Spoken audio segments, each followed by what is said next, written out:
Hare Krishna. Welcome to our Srimad Bhagavatam class. Today is the 64th session we are having. I'm keeping track. So we are on the first canto, 8th chapter, Kunti's prayers, and we have completed 29th verse. Last time we discussed how Kunti Devi declares emphatically that Krishna is not partial. And whatever problems we see in this world is because of social intercourse, because of our own limitations. So Kunti Devi emphatically declares in the verse number 29 that it is bewildering, vidambanam. And it is actually people imagine that you are partial, she says. And because they imagine Krishna is partial, they impose duality on Krishna. But Krishna is not partial. Sri Vishwanath Chakravarti Thakur gives a beautiful example that when the sun is shining, there is Suryakanta stone which takes benefit from the sun and it becomes precious. But that same sunshine also falls on an ordinary stone and that gets no benefit. It is not the partiality of the sun, but it is the quality of the receptacle, the receiving object. Its quality determines who gets benefit and who doesn't get benefit. The sun, when it shines in the morning, is a welcome sign for all of us because we can then use our eyes. If there is no sun, if there is no sunlight, we can't use our eyes.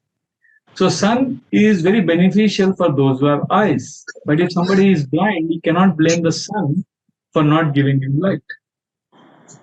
So therefore, it is not the sun's fault. Similarly, it is not Krishna's fault. Krishna is not partial. Like when the sun rises, the Chakravaka birds become very happy, but the owl becomes sad. An honest man becomes happy because he can go to work and earn his honest livelihood. A thief becomes sad when the sun rises. So like this, we cannot blame the sun. Just like when it starts raining, a farmer becomes happy, but an office goer in a city becomes very sad. So therefore, we cannot impose partiality, quality to sun or the rains, but it is the receiving object. Therefore, Krishna is equal to all. When Krishna is emphatically declared in the Gita, Ye yatamam prapadyante tam sataiva bhajamyaham. Krishna reciprocates as the way we approach him.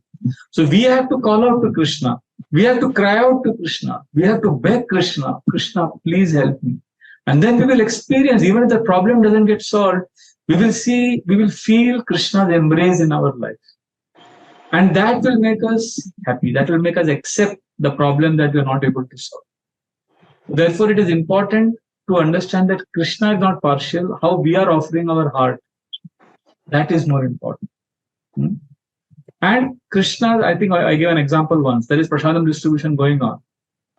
So it is considered one way of saying it is, there is no partiality. Everybody gets same prasad. Everybody gets 3 chapatis, 1 spoon of rice, 2 spoons of dal, 1 sabzi, like that. But somebody may not want chapati. You can't say, no, everybody has to take 3 chapatis, you have to take 3 chapatis. Somebody may say, I don't take rice, give me 1 extra chapati. No, only 3 chapatis, this much rice. So in one sense, it is being equal to all, but it is actually not equal. If everybody is given according to their needs, then that is not partiality. Similarly, the way we approach Krishna, we get reward. Therefore, the sun is not partial, Krishna is not partial. So having explained Krishna's non-partiality, which can be bewildering and misleading, vidambanam, the second line if you see in verse number 29, she says vidambanam, bewildering. But she says something is more bewildering than that. What is that? Something is more bewildering than Krishna's partiality or impartiality. And that is revealed in the next verse, text number 30. So all of you please repeat after me. Janma karma cha vishwatman ajasya karturatmana Tiryan rishishu yadahashu tadatyanta vidambanam. Pritesh, you would like to read? Of course, it is bewildering for so much universe that you work, you are inactive, and that you take birth. Though you are the vital force and the unborn.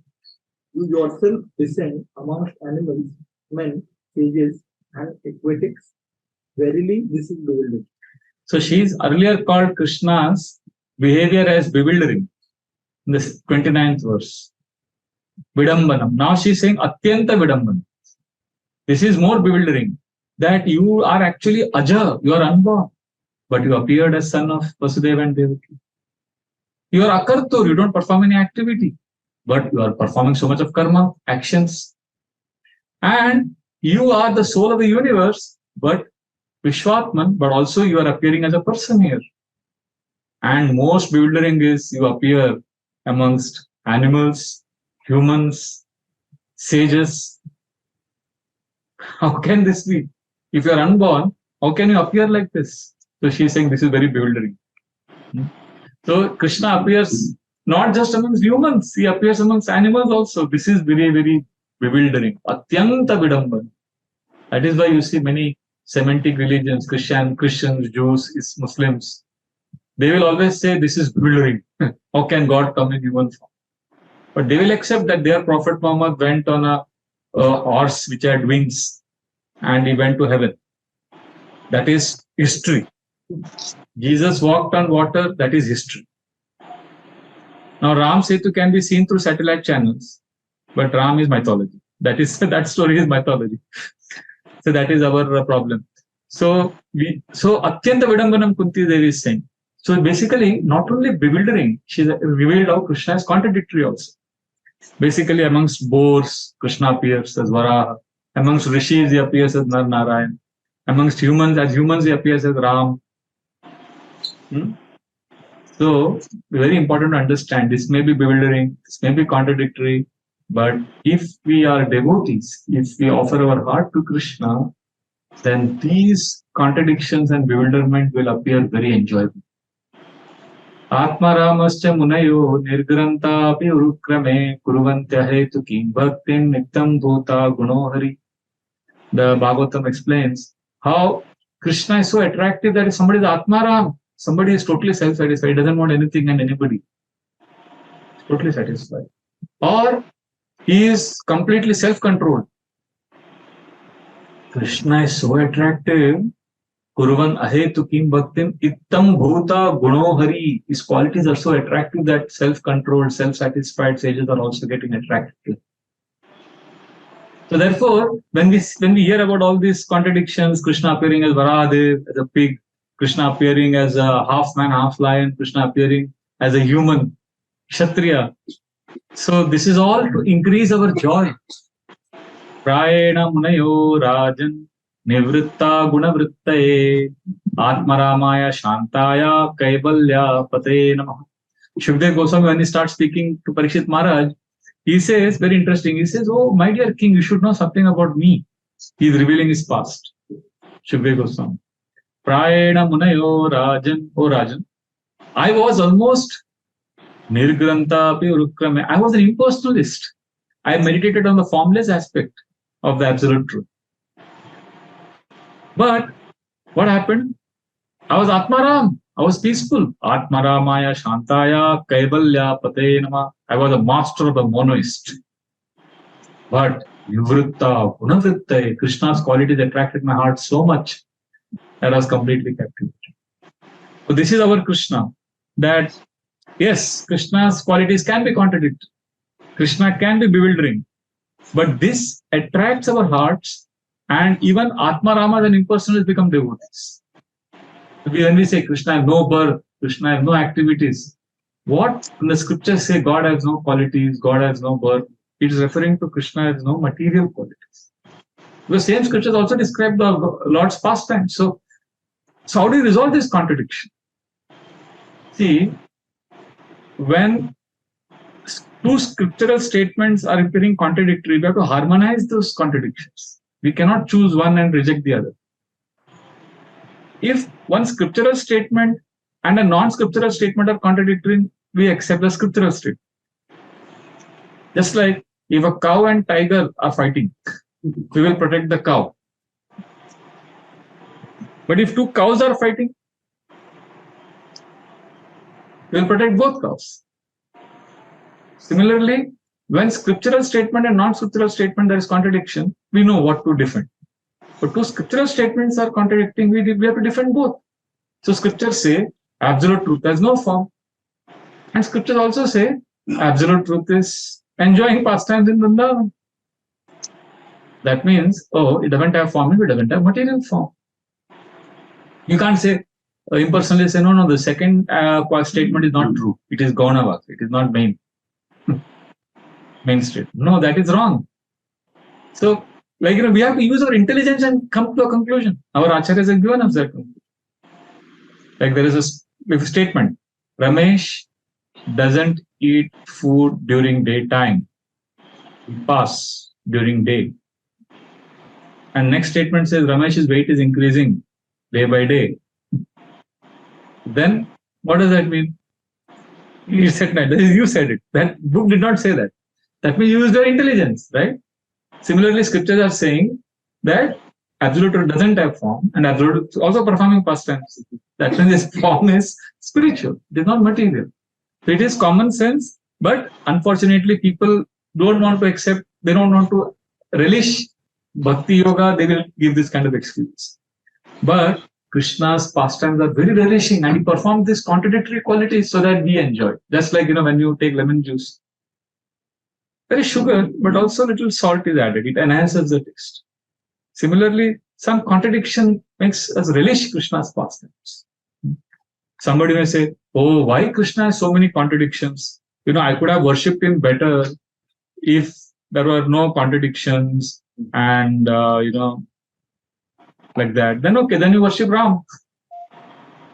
But then you get upset that he did not, keep Sita when these ministers told him that he should abandon. So then you don't want that extreme also. Then you like Krishna. He protected 16,100 queens who were arrested by Narakasur. So for devotees, Krishna's contradictions are very enjoyable. They enjoy. See, devotees want an opportunity to glorify Krishna. If Krishna has contradictions, they will glorify those contradictions. Wow, our Krishna is so wonderful. Look at these contradictions. And if those contradictions are resolved, then we will glorify that also. Wow, see how the contradictions are getting resolved. Like Vishwanath Chakravarti Thakur's statement, we say is Bhaktavatsal, Mugdha, Vidya, all those technical answers, and we resolve the contradictions and we enjoy. And if those contradictions are not resolved, that also we glorify. Wow, Krishna is amazing. You can't resolve this contradiction. Basically, we just want an excuse to do Bhagavad Katha, to glorify Krishna. Whether contradictory or not, we celebrate Krishna. When that Narad Muni came to Vaikuntha and he told Lord Vishnu that he met cobbler and the Brahman. And Lord Vishnu told him that the cobbler will come back to him, the Brahman will not come back. Why? Lord Vishnu told him, you go and tell both the Brahman and cobbler that I was threading an elephant through the eye of a needle. When the Brahmana heard it, he just dismissed it. He said, this is impossible. And the cobbler started worshipping. Wow, my Lord Vishnu is so wonderful. He's threading an elephant through the eye of a needle. But Narada said, you believe this? How can this happen? The cobbler said, if you can put such a giant banyan tree under a small seed, within a small seed, why can't he put an elephant through the eye of a needle? So, simple faith is needed to accept Krishna, to relish Krishna's pastimes. So, we just want to say, Jai, wow, Krishna is so amazing. Whether it is conceivable, whether we understand or not, that is secondary. What is important is we need to glorify Krishna. Now, very, very important clarity. This doesn't mean we don't try to understand Krishna. We try to understand Krishna, why he does something. We listen to the purpose. But sometimes we will not be able to understand. See, in Krishna consciousness ISKCON, I have been for 25 years. I can honestly say, some things immediately attracted to me in ISKCON. Some things took time for me to understand. And some things I know I'll never understand when I go back only to spiritual world. Just like if you fall in love with someone and get married to that person, you know that there is something about that person which immediately attracted you and resonated with you, because of which you fell in love or you got married. And some things about your partner you don't understand, you understand after some years. Like I never understood the importance of Vaishnava Aparadh so much. Initially, I understood philosophy, Achintya Veda Tattva. I understood Prasadam. All these things I immediately attracted. Dancing in Sankirtan, I didn't appreciate so much. Vaishnava Aparadha, I couldn't understand. But today, after 25 years, I have understood and appreciated these two concepts like anything. For me, Sankirtan is most important. And Vaishnava Aparadha, I'm really scared of. And I understand what scriptures are saying. Then I joined, for me, it was all theory.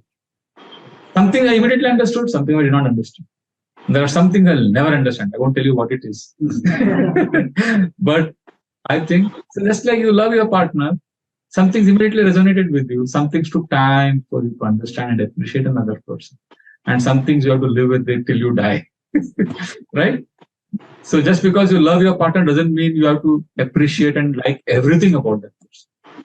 So similarly, some things we'll understand about Krishna immediately. Some things will take us some time to understand. Some things they will never understand. It's okay. We love Krishna. So we want to basically it's not that we don't try to understand Krishna. When Srila Prabhupada once told his disciples, you can never understand Krishna. So one devotee asked Prabhupada, then why did you write so many books? The Prabhupada said, I wrote so that you can understand that you cannot understand Krishna. See, we try to understand Krishna, but the focus is love. Remember this. If there is understanding and love, we are trying to understand because we want to love Krishna. The focus is love. Don't remove yourself from the focus. So, and the love is expressed through pure devotional service. When we hear, love develops. So, sadhana bhakti helps us. And remember, bhakti, practicing bhakti, offering deep lamp to Krishna, doing this devotional service, may not necessarily help us resolve these contradictions. What sadhana bhakti will do is, it will help us come to a stage where we won't be disturbed by these contradictions. It will not be an issue for us because we will develop emotions for Krishna. We will be happy.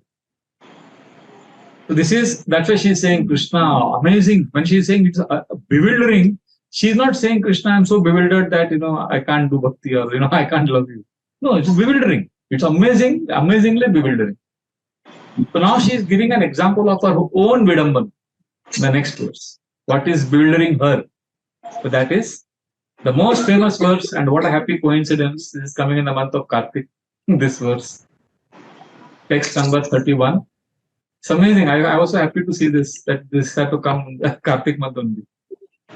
Gopyadade tvai krita gasida matava.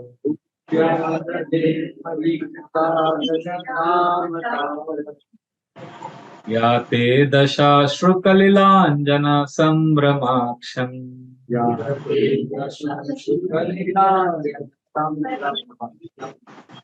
Patram niniya bhaya bhavanaya stitasya.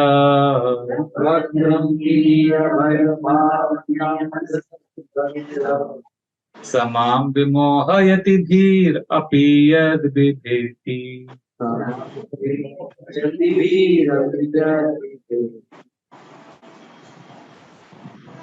Dear Krishna, Yashoda took up a rope to bind you when you committed an offense, and your perturbed eyes, overflooded with tears, washed the mascara from your eyes, and you were afraid, though fear personified is afraid of you. This sight is bewildering to me. So first she said Krishna's pastimes are bewildering. Then she said it is very bewildering. And now this verse she is saying how she is getting bewildered. When she is seeing Mother Yashoda running behind Krishna, catching Krishna, tying him with a rope, and Krishna is crying and his black mascara is getting washed off and is breathing heavily, she is saying this is why it is bewildering? Because Kunti Devi is aware of Krishna's power. She has seen the Mahabharata war. This year Janmashtami, I gave a whole class on just one day of battle of Kurukshetra, how Krishna showed his power. By doing nothing, he did everything. This is just one of the 18 days. So, and Kunti Devi knows what happened on the 13th day, what happened on the 12th day. So Kunti Devi is aware of Krishna's power. He is so powerful. Then how is he so fearful? That is why she is bewildered. How can he be bewildered? See, it is like, for example, if you see a drama and you see a very powerful man acting in the drama is very helpless, then you will not be bewildered. because you know that this is drama. But Kunti Devi knows that Krishna is not doing drama when he is afraid of Mother Yashoda. He is actually feeling fearful. So she is wondering, how can I be really fearful? Prabhupada also writes, God is meticulously pleased when he is chastised by his devotees. So Kunti Devi knows Krishna is not pretending. She knows Krishna is conquered and captured by devotees' love. See, actually, original question, Parikshit Maharaj also asked Sukadeva Goswami in the beginning of this 10th canto that, what did Nanda Maharaj do to get this fortune of having Krishna? What did Nanda and Yashoda do to get as child?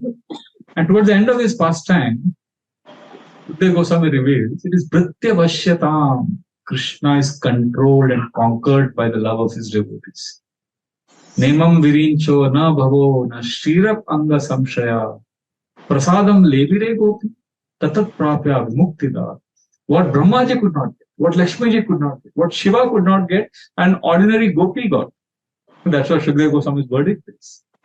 So, therefore, this pastime is very, very special pastime that we are spending an entire month chanting this pastime in the morning and evening. Because this is the pastime which shows how the Supreme Lord is bound by his devotees. Now, our acharyas have explained how we can understand this. See, there are two very amazing contradictions of Krishna. One is, in this pastime, Krishna is bewildered, which is called mukta. Krishna doesn't know what is happening. The other pastime, other quality of Krishna is Vigya. He knows everything. Sarvagya. He knows everything. He knows what is in the heart of all of us. He hears our prayers. Right? So Krishna is Sarvagya. He knows everything, but he's also Mukta. But if he is Vigya, if he is Sarvagya, if he knows everything, then he will not be able to relish this pastime of Damodara. But if he is not Sarvagya and if he is Mukta, bewildered and confused, then how are we different from him? Or how is he different from us? So, he has to have both qualities. He is actually Sarvagya, but he voluntarily accepts being Mukta. Vishwanath Chakravarti Thakur gives the example of a bumblebee that enters the lotus flower to get nectar. And it is getting so much nectar in that lotus flower that the bumblebee, although it has the ability to penetrate the petal and get out, but it agrees to be covered by that petal. Similarly, Krishna is relishing so much love in the heart of his devotees that although he knows he is the Supreme Lord, he agrees that knowledge and intelligence to be covered by that love. And he becomes a puppet in the hands of devotees. And therefore, Vishwanath Chakravarti Thakur says, he is being Mukta is not a blemish on his character. It is not a dushanam, it is bhushanam. It's an ornament. It is beautifying Krishna's qualities. And this covering, he gives an example. You know, an ordinary prisoner is chained by iron chains. And a king is also having chains of golden.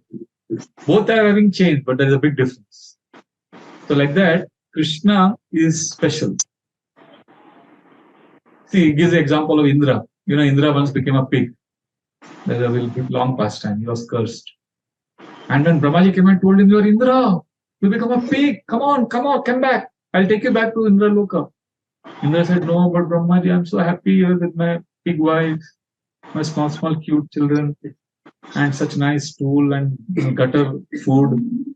I can't leave this. He could not understand, and he could not. So he's called Maya Mugdha. He was controlled by Maya. But Krishna also came as a Varaha from the nose of Brahma. But he doesn't forget who he is. He knows. That's why he is called Mayadish. There is a difference between Maya Mugdha and Mayadish. So therefore, we should understand here in this verse, Kunti Devi is not saying that, oh Krishna, you came as, you're acting like this small child and this is bewildering. But she's not saying that this is troubling me. I am happy. It is bewildering when it's okay. See, she is not saying that, Krishna, you please resolve this contradiction, then I can sleep properly at night. That is not her problem. She is happy to see this. We are happy to say, Krishna, I don't understand you. Krishna, you are. That's why Premanjana Churita Bhakti Vilochanina. Krishna can be understood only when our eyes are anointed with salve of love. In one purport, Srila Prabhupada says, one cannot understand Krishna without being a lover of Krishna. Without loving Krishna, we cannot understand. So therefore, we are happy to say that Krishna, we relish your pastime, and this pastime has achintya quality, inconceivable quality. So like that, and what is the last line she says? Vibheti swayam bhayam. Fear is afraid of you, and you are afraid of Mother Yashoda. See, it's amazing if Mother Yashoda also thought, oh, Krishna is not really afraid. Krishna is actually acting. He is Supreme Lord. Then she won't be able to relish the pastime. She is actually convinced that Krishna is afraid. And we are hearing the same pastime every day for 1 month. You know what will happen? If we keep hearing this or chanting this prayer as we offer now, we will also develop attraction for Krishna. Especially in Kartik month. This is explained in the 3rd canto that we have to do 6 things if we want to develop a lot of attraction for the Lord. See, ultimately when we are dying, when we are lying on the deathbed, you may have your best loving partner, children, everyone, but we need to be focused on Krishna. So for that, we have to do 6 things now. Shrutasya pumsam suchirashramasya nanmanjasa suribriditota tatad gunano shravanam mukunda padaravindam hridayeshu yesham. Krishna's lotus feet will be permanently fixed in the heart if you do these 6 things. Shrutasya, first thing is hear about Krishna or read about Krishna. Human beings, 3rd canto Bhagavatam, very emphatically says, human beings, pumsam, should hear about the Lord. Shrutasya pumsam, and hear only on Tuesday. Okay, every day for what, 2 years? 21 weeks? Like we said, 21 weeks you go to Siddhivinayak, you'll get this desire fulfilled. 2 years project. Bhakti is a 2-year project. BSc is 3-year degree course. Loving Krishna is a 5-year degree course. Suchira means a long time. It's not 1 year, 2-year course. 40 years, 45 years. Shrutasya pumsam suchira shramasya, hard work. Hearing also requires hard work. When you fall sleepy during class, or Anandam Prabhu has given me one prayer while chanting to fall asleep, I just take that, put it on my eyes, and then sleep goes away. When the sleep comes, no, mind cheats us, oh, you should sleep now. When hearing class also, sleep, mind says, nah, abhi so jao, baad mein suno, baad mein nahi sunte hum. Baad mein we feel guilty that we slept. And instead of reading or chanting, we do other time-waste activities. So that praying is very good. It requires hard work. Go against the flow. In the temple, we had a culture. Earlier, the Bhagavatam class, Maharaj would make the devotee who were sleeping, don't sleep. And that person, you would tell him to get up, and he would stand up and stand on the side and continue to hear the class. So many times he has done that. So it requires hard work to hear, to chant. Shrutasya pumsam suchira shramasya, and nan vanjasa, hear in detail. Don't just hear, Krishna stole butter, Mother Yashoda arrested him, and Krishna then delivered Yamalarjuna trees, and Alko and Manigra liberated, and then that pastime is over. Now we'll have Mahaprasad. No, discuss in detail, take each verse, go into the details, discuss if you can the purports of acharyas, commentaries, examples like that. Nanva Anjasa, and 5th, very important, Suribhe, from devotees, not from professional speakers who speak for earning money. And Iditortha, the last 6th point is, try to understand from different angles also. Each time you hear, get different meaning. Understand, go deeper into the understanding of the scriptures. So what are the 6? Shrutasya, hear about Krishna. Shrutasya pumsam suchira means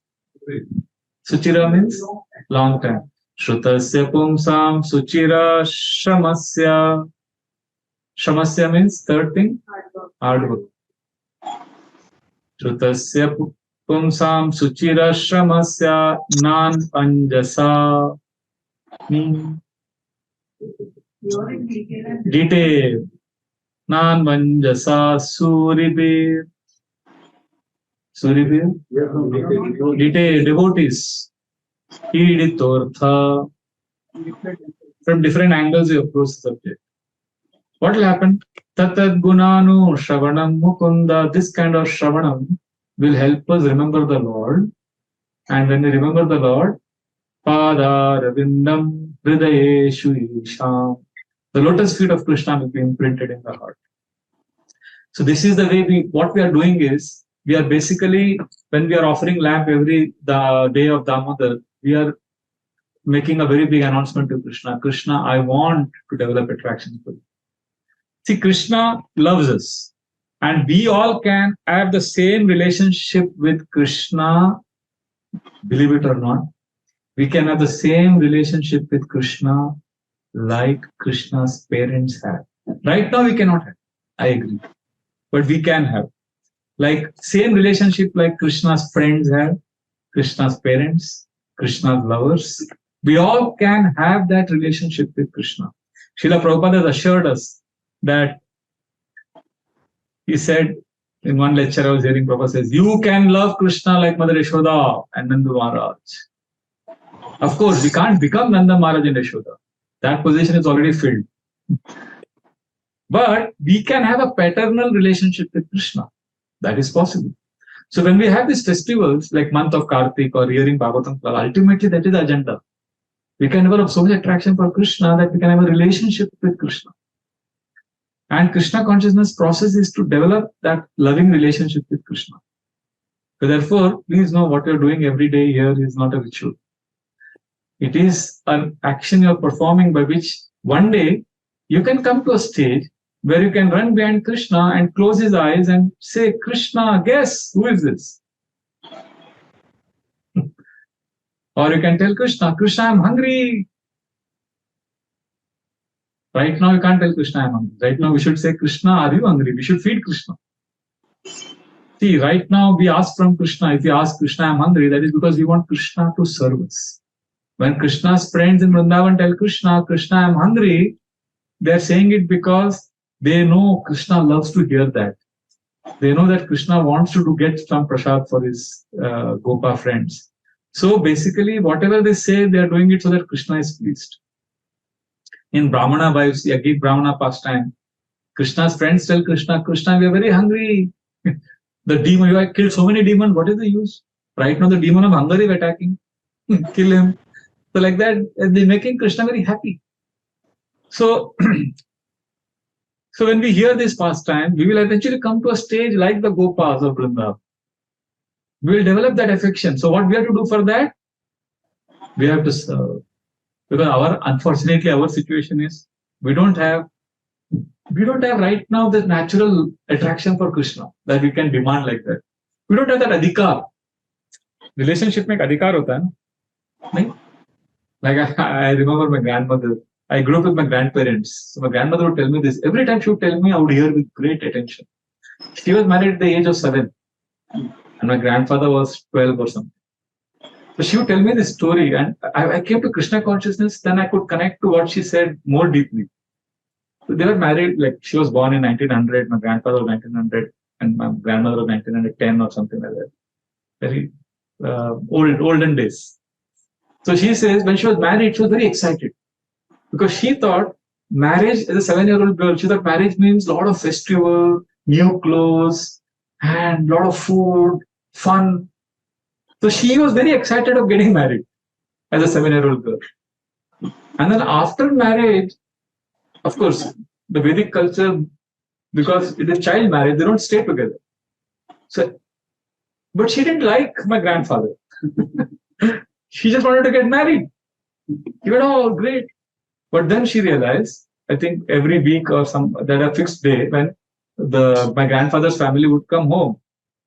And my grandmother had to go to the kitchen and help her mother and get some things to serve my grandfather's, her husband's family, her husband. And she would refuse to go. I would like. No, you have to like him, you have to serve him, he's your husband. No, I don't want. But she would go Jabardasti, give. So as she was attaining puberty, as she was growing up, as my grandfather was growing up, eventually they got completely attached to each other. They would meet, they would talk, and eventually at the age of 21, 21, they started living together. So after 14 years of marriage, she actually stayed. So she says, those 14 years, I never liked him. But I had to like him. I had to serve him. So I was serving him. She said, by serving regularly, eventually a time came when I got totally attached to him. But she was giving me the science of child marriage. That's another subject matter. I'm not I'm not advocating that at all.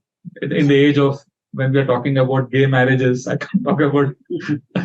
So that's an outdated thing. But I'm just giving an example that I remember my grandmother, and I think my relationship with Krishna is something like her getting married to my grandfather. When I was new, we were attracted by the institution, by the festival, by the grandeur. Initially, this is what attracts us to Krishna. Then, as we get older, we need to get attracted to the process of chanting, process of devotional service. And then we should understand that behind this process, there is a person called Krishna. So similarly, just like my grandmother got attached to my grandfather eventually, and they lived for the rest of their lives till the age of 85, 90, they were together serving each other. So when we are new, we are attracted by so many other things. We want to be in ISKCON. But then we don't really like Krishna. It's all about what I can get, but then slowly we realize, I have to serve every day, get up for Mangalarti every day, do this. But then we keep serving, and hearing. My grandmother would hear from her family about my grandfather's glories. So we hear about Krishna, we serve all the reluctant. Eventually we get attached. You get so attached, then the rest of the life, we are with Krishna in our happiness, in our distress, everything we offer to Krishna. So Srila Prabhupada wanted us to serve Krishna and cultivate affection for Krishna. So therefore, this is the way we approach this pastime. See, we are practicing Bhakti Yoga. In our path, what we do is we first understand God is a person, Krishna, and Krishna is a form. And Krishna has details like his parents, his activities, his favorites. So we connect to person, his form, and the details, and then we serve. And while serving Krishna, we also start investing emotions and affection. And then everything appears, everything makes sense. All the puzzles are solved, all the dots are connected over a period of time. See, in Vrindavan, everybody has a relationship with Krishna. The best part in Vrindavan is, the gopis, for example. They experience the Bhagavatams, they experience Purva Raga. Every time they meet Krishna, Purva Raga is the intense anticipation before the first meeting. So the gopis, every day they would experience Purva Raga. This is contradictory because they've already met Krishna, they've already been with Krishna. So yesterday they were with Krishna. Today, Krishna is going to come back from the forest of Vrindavan. So how can they experience Purva Raga? That is because the anticipation before first meeting is happening because in Vrindavan, everything is fresh. It is not dry or it is not boring. It is new. So the gopis feel that same Purva Raga is one of the highest ecstasies. And during daytime, they're constantly discussing what is Krishna doing in the forest? What is Krishna wearing? Krishna wore this dress and went to the forest. You know what Krishna did yesterday? So they're always constantly discussing, thinking, remembering Krishna. Iti nanda devo gopa Krishna Rama katamda kurvantorama manascha navindam bhavavedanam. The 11th chapter of 10th canto, which are childhood pastimes of Krishna, Shukdev Goswami chants this very important verse to teach us why it is important to talk about Krishna. He says, because we are in material world, for us this verse is very important. You can repeat this verse after me. Iti nanda dayo gopa Krishna Rama katam muda Uruvanto Rama manascha navindam bhavavedanam. He says, Iti nanda dayo gopa, Nanda Maharaj and the Gopas of Vrindavan and the gopis of Vrindavan. What are they doing? they are deriving their happiness from Krishna Rama Katha Muda. Their happiness is from Krishna Rama Katha. We're discussing the pastimes of Balram and Krishna. What is happening because of this? Kuruvanto Rama Manascha. Two things are happening. First, their affection for Krishna is increasing more and more. And second, Navindam Bhava Vedana. They are not perceiving the Vedana, the difficulties, tribulations of material life. Do you get this? Two benefits the Brajavasis are experiencing because of hearing and discussing about Krishna. What is the first? Affection for Krishna and Balram is increasing. And what is the second thing? Not perceiving the miseries of material world. We all are facing Vedana. This is the solution given. So therefore, and purport, in the purport, Prabhupada also quotes the very second verse of the Bhagavatam. There it is explained very clearly. Sadhyo Hridaya Varuddhitatra Kritibi Shushrus Tubi Takshana. Immediately when you start hearing Bhagavatam, the misgivings of the heart, the pain in the heart, it starts going. Basically, no need of complicated austerities, no need of intense fasting during Kartik. We are living in a stimulated age of distraction. If we can simply connect with hearing and chanting, making that as a priority, and working hard, Suchira Shramasya. See what is happening. Nowadays we have become so much comfort seekers. Like I was in Udupi, extremely hot, and there was no AC, and there was just below the ceiling, and extremely couldn't sleep at night, couldn't sleep at day. And I was thinking, 100 years ago, there was not even fan was not there. Taj Mahal Hotel, the advertisement you can get in the old times of India, they're advertising for Taj Mahal Hotel. Stay for 3 days, and they show a beautiful woman, and above her there is a big fan with 3 blades. We have a fan. So they are advertising for you to come and stay in Taj Mahal Hotel because they have a fan. Now, if you don't have AC, you don't get sleep. So these comforts and facilities we are getting so that we can take shelter of Krishna, but we have ended up taking shelter of these facilities. And we have forgotten Krishna. So I'm wondering, during those days also, there was so much austerity. They must have been so hot. How did they live? They didn't even have fan then. That means they had some higher purpose. They tolerated. So we need to learn to tolerate our sleep, our hunger, our distractions, the itch for the phone, and somehow hear about Krishna. And then we will be able to develop this attraction. And Krishna's features are all attractive. In Kaumara age, see, Krishna has 3 ages in Vrindavan. What is Kaumara age? Birth to 5. So Krishna's features are most attractive to whom in his Kaumara age? To his parents and those in Vatsalya Ras. After Kaumara age, next is Auganda age, is 6 to 10. And that age is most attractive. The features of that age are most attractive to Krishna's friends who are in Sakya Ras. And then Krishna's features during the next age, 11 to 16, is what? Kaishora age. That is the youthful. That is most attractive to the gopis of Vrindavan. So these features, like for example, in Damodara, we are meditating on Krishna's childhood pastimes. These pastimes are not there in Golok Vrindavan. They are there in Bhauma Vrindavan. So before we go to Goloka, there is a spiritual abode even in the material realm. Krishna performs childhood baby pastimes only here. In Goloka, he is in eternal Kaishora form. So these pastimes are arranged in such a way, the next verses Kunti Devi will reveal. In the next class, we will discuss why does Krishna perform this pastime. Kunti Devi gives detailed analysis. And why Krishna performs always, why Krishna comes. So Kunti Devi is very intelligent. That we will come to it later. But what happens in these pastimes we hear, this stimulates. This is called Uddipan. So this stimulates Vatsalya Priti. In this world also, when you see something, it suddenly stimulates some emotion. Like I was in the airport last evening coming to Mumbai. In the airport, there was a group of young boys and girls. They were having fun. So one of them was doing mimicry. And he was entertaining them. And he started acting like Devanand, and Rajesh Khanna and all of that. Everybody's laughing. I just saw for a few seconds and I also started laughing. And it created Uddipan. I started remembering all that. It stimulated memories of the past. So when Krishna performs this babyhood pastime, it stimulates Vatsalya Priti, a desire to serve Krishna, desire to feed Krishna. So therefore, this is how Damodar month we focus on this Kaumara Leela of Krishna, all the childhood pastimes of Krishna. See, Krishna speaks in broken words to his parents in Vrindavan as a baby. And these broken words stimulate so much of Vatsalya Priti.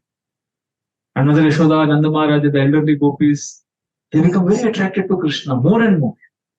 And when we hear that, our affection also grows. Like once Krishna was stealing butter. And as he was stealing butter, he saw in front of him there was a pillar. And Mother Yashoda Nanda Maharaj's palace, those pillars were shining. They were resplendent. So Krishna saw his own reflection in the pillar. And immediately he thought there's another boy who is seeing me steal the butter. And immediately Krishna is talking to that reflection. Baby Krishna is talking to the reflection and saying, "Oh, you saw me stealing? Don't tell my mother, please. If you don't tell my mother, I'll give you some butter." And Krishna doesn't know, as he's telling this to his own reflection, his mother is behind him and she is watching this and she is feeling so joyful to see this sight. And then Krishna sees his mother in the reflection and he realizes his mother is behind. He looks back and immediately seeing his mother, he says, "Mother, mother, I was not stealing this butter. This boy, you see, he was stealing. I'm not greedy. I was scolding him and he was scolding me." So like that, he starts giving a whole theory of what happened. And Mother Yashoda is hearing this. She feels deep ecstasy for her son. But this is what is happening in Vrindavan. This Krishna performs this baby pastime to stimulate Vatsalya Priti in his parents. Once when Krishna was stealing butter, and he was quietly stealing, and suddenly Mother Yashoda appeared. She caught him red-handed, and Krishna had to immediately give an excuse. He said, "Mother, mother, I am not stealing butter. I just put my hands in the butter pot because you have put such rubies and such high precious gems, bracelets, and these are burning my wrists and my arms and my hand. They're very bright and burning. So to cool my hand, I'm putting my hand in the butter." So then Mother Yashoda picked up Krishna and she started kissing his hand and she said, "Yes, sir, these are burning, so I'll remove them." And she put Krishna on her lap. So these are Krishna's childhood activities. Apparently very childish, but as we discussed, these are the pastimes which Krishna performs to stimulate and create Uddipan of Vatsalya Priti. Gopi Pistobito Nrityat Bhagavan Balavat Kuchit Udgayati Kwachin Mugdas Tadvasho Daru Yantravat. Krishna becomes like a puppet in the hands of the gopis. They tell Krishna, "Krishna, dance." Gopi Bistobito Nritya, Krishna starts dancing. Bhagavan Balavat Kwachit, he is Bhagavan, but he's performing childish pastimes. Udgayati Kwachin Mugdas, and then he starts singing in a loud voice to please the gopis. Tadvasho Daru Yantravati is like a puppet. And then he wants to get the asan for his father. Vibhakti Kvachita Gyapta Pita Konmana Padukam Bahukshepam Chakurute Swanam Cha Pritimavaham. Srila Goswami says he gets his father's sandals. Father is very happy. Father says, "Get the pita, the sitting asan," and Krishna tries to lift it. It is very heavy. And then Bahukshepam, he starts patting his arms as if he's going to try harder. And seeing that, his parents start laughing. Now, this is the same Krishna who later on lifts the Govardhan hill. He's not able to lift the asana. So, Shukdev Goswami, after explaining all this, gives a verdict. Why does Krishna do this? He says he gives this kind of darshan because of a few reasons. Darshayam stadvidam loka atmano bhritya vashyatam brajasya vahavai harsham bhagavan balacheshtite. Bhagavan is doing childish activity because Darshayam stadvidam loka, he wants to tell the whole world. Please listen to me, see this and understand two things. Atmano Bhritya Vashyatam. I am controlled by my devotees. This is the first thing he wants to tell the whole world. That is why he performed these pastimes. And the second thing Krishna wants to tell us is, I don't care whether you understand I am controlled by devotees or not. The second reason is, Vrajasya Vahavai Harsham, to give happiness to Brajvasis. So to give happiness to Brajvasis and to tell us that is controlled by devotees, Bhagavan Bala Cheshtite. Bhagavan performs childlike pastimes. This is Sukdev Goswami's verdict. So therefore, this is absorption. We want this kind of absorption in Krishna. Krishna stealing butter. There's once the gopis, they come to Mother Yashoda and they're so absorbed in remembering Krishna, they start criticizing Krishna in their joy. Oh, Mother Yashoda, look at your son. He comes to our house and steals butter all the time. Don't look at his innocent face like this. He's very mischievous. He's stealing now butter. When he grows up, he'll start stealing whatnot. He'll become a dacoit. And he'll bring bad name to our village of Vrindavan. He'll bring you infamy. So like that, and they're all going on talking about Krishna. And then Mother Yashoda is pacifying them. And then again, next day, the gopis come and they start complaining. Your Krishna comes to our house and steals all the butter. And we try to avoid Krishna stealing, so we keep the butter in a dark place. And he comes and he has so many jewels on his body. And that creates a light. And by that light, he is able to find out where the butter is kept. And sometimes he doesn't have these ornaments. Simply the natural effulgence of his body helps him find out where the butter is kept. And because we know that he will steal, we keep the butter in a high place. So then Krishna, with his friends, they climb and they steal the butter. Then we keep it in even higher place. Then Krishna, he breaks that butter pot with his stick, and then all the butter he takes and he even feeds the monkeys. And then sometimes we keep it in such a place that he cannot find it all. Then he gets angry. He starts pinching the ears of our babies. He makes them cry and he dirties our house and he goes up. And early morning we get up, we try to decorate the house. We put clay on the walls. We put limestone. Krishna comes and puts dirt on all the walls and dirties everything. We put rangoli outside the house. Krishna comes and puts dirt there.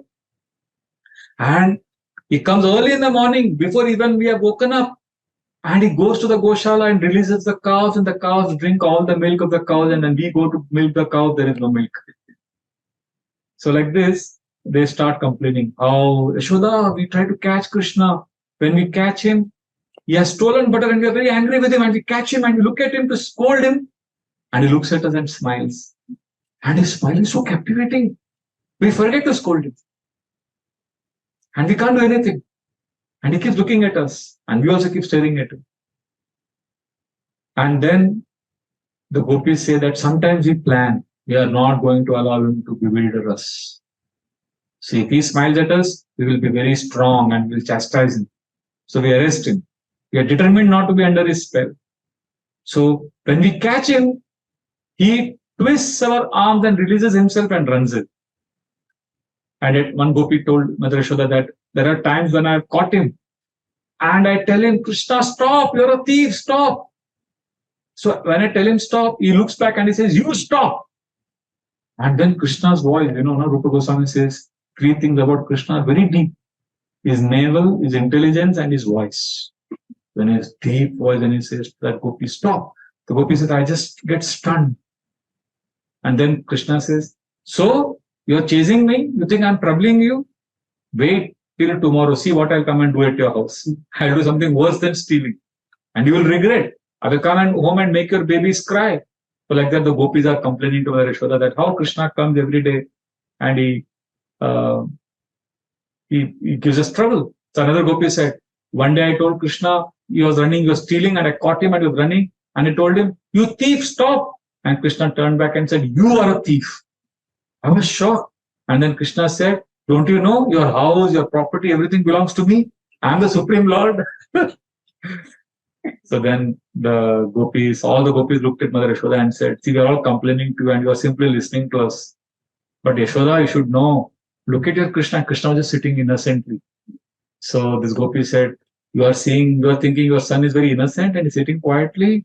Don't go by this expression. He is like a fresh sprout with soft leaves, but very soon he will grow up to be very vicious. He will destroy the whole village. He is not innocent. He is greedy. He speaks harshly and he steals butter. He is very naughty. Check him.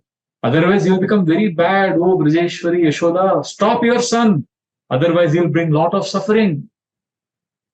Srila Prabhupada, once he was speaking the lecture, then he was mentioning about how one of his disciples' son, he came and I think Srila Prabhupada's Guru Maharaj's photo was there. He disturbed it and it fell off. So Prabhupada got angry at that boy and shouted, "You rascal!" So the mother of that child immediately became scared. And she immediately picked up her son and she apologized to Prabhupada.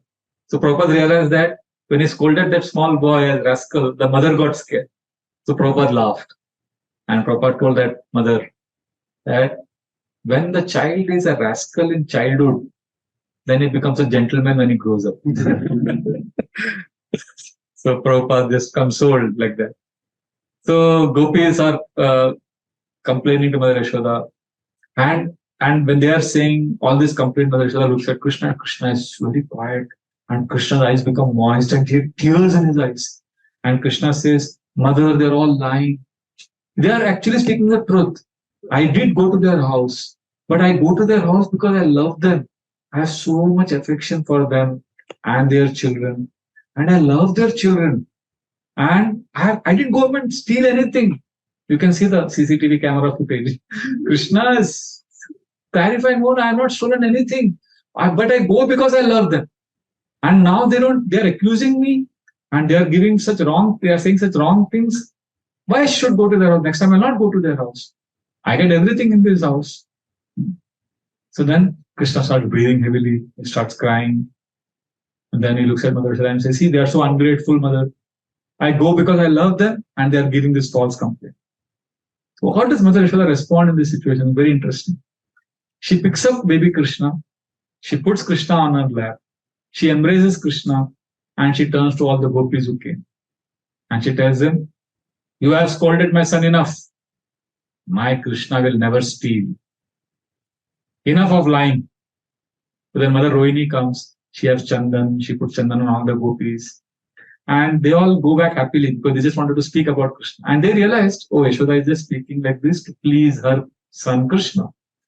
So she wants to give pleasure to Krishna, so she is denying our accusations. Moreover, they also were happy because they got a chance to speak about Krishna. So they went. Actually, once when the gopis complained to Mother Yashoda about Krishna stealing butter, Mother Yashoda told them that, "Okay, from tomorrow I will lock Krishna in the house. He will never be able to come and steal." Suddenly, all the gopis became nervous. They said, no, Yashoda, don't do that. Let him come. So then Yashoda said, "What? If he comes and steals, you came with a complaint. I gave a solution. And you don't want the solution?" The gopi said, "Actually, let him come and steal. Actually, we make butter so that he comes and takes butter." Then she said, "Okay, then you let him take butter. Why are you coming and complaining?" Gopi said, "Because we just want to talk about Krishna. We just want to glorify. We just want an excuse. We don't want a solution." Once I spoke this pastime and Prabhuji told me after the class, "Prabhuji, gopis and our wives भी वैसे ही होते हैं. They also don't want solution. I give solution. They say no solution. Just listen." So it's a simple problem. Krishna is stealing butter, but they don't want a solution. That's why Sukdev Goswami, in the end of this chapter, he says, "Aho bhag." You can repeat this verse, beautiful verse. I hope I recall. "Aho bhagyam, aho bhagyam. Nanda gopa vrajokasam. Yan mitram paramanandam. Purnam brahma sanatanam." He's saying, "Aho bhagyam, aho bhagyam." What a great fortune of Nanda Maharaj and the Gopas of Vrindavan. "Aho bhagyam, Nanda gopa vrajokasam." They got as an associate, as a friend. Who? Yan mitram paramanandam, the one who gives highest pleasure.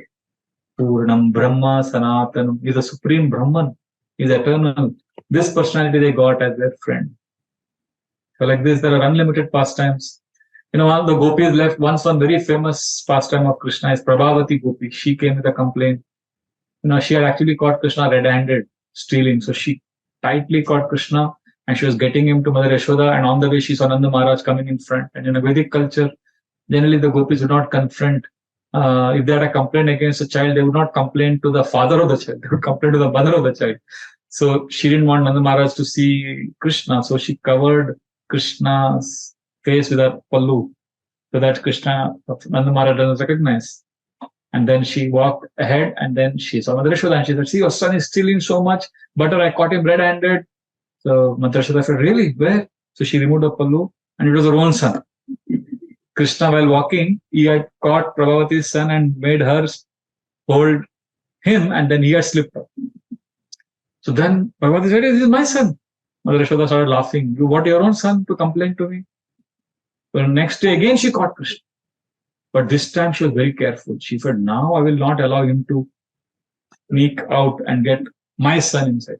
So she held Krishna tightly and she walked. Again Nanda Maharaj came. Again she put her pallu. And again she went in front of Mother Yashoda and said, see, your son is stealing. And she opened and it was again Krishna. She said, how did this happen? Krishna's mystical power get converted into her own son. And she was very upset. And everybody started laughing there. Prabhavati bought her own son. She's getting every day her son. She's catching her own son stealing butter. So when going back with her son, she said, how did you do this? She was very angry. And then she looked down. She saw it again Krishna. She said, hey, how did you do this? What did you do? Krishna just smiled mischievously. He said, next time you catch me, I will become your husband. Now I become your son. So like that. So once all the gopis came to complain about Krishna, they said, we have a very big complaint. What? So Yashoda said, yes, tell us what happened. And all the gopis looked at each other and they said, Yashoda, Krishna, wherever Krishna goes, there is a great fortune. He brings all auspiciousness. Our lives are glorious because of Krishna. And they started just glorifying Krishna. And after 5 minutes, they realized what they are doing. So that's how Krishna's amazing pastimes. Evam sandarshito vanga harina bhritya vashyata svavashenapi krishnena yasyedam sheshwaram vashe. Srila Goswami says that Brahmaji, Shiva and everyone is a servant of Krishna and this Krishna is servant of his mother Yashoda. He makes gopis all enjoy. He gives them a lot of pleasure and a lot of happiness. Actually, there are many more pastimes. Let's just end with one pastime. After all the gopis left, after complaining, Mother Yashoda, she told the gopis that my son is innocent. And she drove them away. And after they all left, she looked at Krishna and she scolded Krishna. She said, Krishna, this is your house. You can do what you want here. You can do all the mischief. But why do you go to others' houses and steal butter? Next time you won't go. And I actually started admonishing Krishna. And just that time Nanda Maharaj came. And Krishna ran toward Nanda Maharaj. He wrapped his arm around his father's neck. And he started crying. He said, Mother is scolding me for no reason. And Nanda Maharaj looked at Krishna and said, what happened? What is this? Tell me. And then Mother Yashoda explained the whole thing. What the gopis came, what are the complaints they gave. But Nanda Maharaj then looked at Krishna, looked at Yashoda, and for Krishna's pleasure, told Mother Yashoda that, why are you believing those gopis? They're all envious of my Krishna. My Krishna will never steal. My Krishna is a very good boy. You should be punished for believing them. And Krishna, you are a very good boy. You will never steal. You always be on my lap. Don't go anywhere else. Like that he embraced Krishna. And Krishna, being an unpredictable child, got up and ran towards his mother. And then both Nanda and Yashoda were laughing. So like this, these pastimes are described to explain how Krishna would perform these beautiful pastimes to attract the hearts of residents of Vrindavan. There are more pastimes during Naman Champu, maybe some other day, some other occasion. Maybe we discuss how Krishna once demanded he wants the moon, and then a whole pastime happened because of that. So like this, we discovered boyfriends. The 12th chapter, 13th chapter of the 10th canto describe what are the pastimes he performs with his friends who are in Sakya Rasa. So anyway, the conclusion of all this discussion, the practical application of all these pastimes is, the end of all of this, we are supposed to feel, or we are supposed to come to Krishna and say, Krishna, I want to make an offering to you. Krishna, I want to offer, every day we need to offer something to Krishna. Like hearing also can be an offering to Krishna. Like some of you cook bhoga and offer to Krishna. So basically, we need to offer our lives to Krishna. We need to offer our actions, activities to Krishna. Even if we can't see, ideally we should offer our youth, but we spent our youth for our own gratification and enjoyment. At least as we're getting older, we can offer our life to Krishna. Ideally, we are supposed to offer. See, we offer fresh. If you love someone, if somebody comes to your house, you offer them fresh food, you cook for them, give them something that is fresh, something nice. We don't give stale, old food. But Krishna is so kind, even though we are giving our old age to Krishna, Krishna accepts it. He is very, very eager to accept our offering. So we just have to come to Krishna and we can tell Krishna, I can't do all the services I could have done as a youth. I'm not a young boy. But I'm offering whatever I have to Krishna. And then one of the offerings we can make to Krishna is we hear about Krishna as a sadhana, as a practice. And if we do that, the Bhagavatam, end of Bhagavatam, the 12th canto declares, and we'll end with this verse, Tadeva ramyam ruchiram navam navam, Tadeva shashvan manaso mahutsavam, Tadeva shoka navashoshanam drina, Yaduttama shloka yashonviyate. Tadeva ramyam. If we do this regularly for some period of time, then a time will come in our life, we will cross that gravitational thrust. We'll enter a phase where Tadeva ramyam, we'll start enjoying these pastimes. Right now, we are hearing it as a practice. Tadeva ramyam and Ruchiram navam navam. New taste you will get here in the same old pastime. And interesting, no? Right now we are doing it as a practice. We may have already known the pastime which I spoke today. But just hearing it now as a practice, struggling to remain awake, will eventually come to a stage where you will relish it with newer and newer rasa, newer and newer flavor. You will enjoy it. Now it's like a medicine, kadwa, Ayurvedic medicine. Then it will become like homeopathic medicine, sweet. Tadeva ramyam ruchiram navam navam and Tadeva shashvan manaso mahutsavam. You will enter a space of eternality. You will be like, when you enter that, you will be in a zone. You will not want time. Your time will freeze when you hear these pastimes of Krishna. And what will happen? Tadeva ramyam. You will enjoy. Ruchiram navam navam. New taste. Tadeva shashvan. You will enter a zone. You will be, in that zone. Tadeva shashvan manaso mahutsavam. It will be a mahotsav for the mind. It will be a festival. Tadeva shashvan manaso mahotsavam. And then what will happen? Tadeva shokarnava shoshanam rinam. Shoka arnava. Arnava means an ocean. Ocean of shoka. Ocean of lamentation we are in. उसमें हम लोग डूब रहे हैं, तैर रहे हैं, मार रहे हैं, हाथ पैर मार रहे हैं. तदेव शोकारनव. And suddenly you see शोषणम, वो ओशन सूख गया. आपको ऐसा हाथ पैर मारने की जरूरत नहीं है.